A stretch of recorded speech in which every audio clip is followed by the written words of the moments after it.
Ce qui m'intéresse, moi, dans mon métier, c'est de dire, est-ce qu'il est passionné?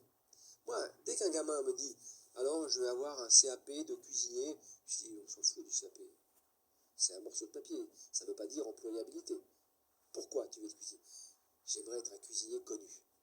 J'aimerais faire de la télé. J'aimerais faire comme Cyril Lignac, etc., etc. Très bien, ça c'est un projet. Là, on va s'entendre parce que je vais te transmettre de la passion. Et ça, c'est formidable. Ouais, mais la télé, c'est pas la cuisine.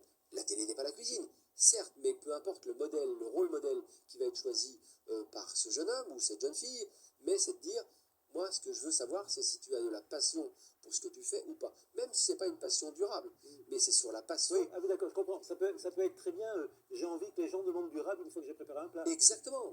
Ça veut dire, moi, j'aurai mon bistrot plus tard et j'irai m'installer sur les bords des rives de la Loire. Tout ça, c'est une vision très fantasmée du métier, du chef qui devient restaurateur, etc., etc. Mais c'est ce qui m'intéresse. Le diplôme est une anecdote, là-dedans est une virgule dans Les Misérables. Ce qui compte, c'est d'avoir la passion métier. Donc, quand on arrive à leur transmettre cette passion, ou quand ils ont cette passion qu'il faut animer en permanence, ils vont aller chercher la compétence, y compris de la compétence en culture générale, dont ils vont avoir de toute façon besoin pour continuer à s'épanouir. On est face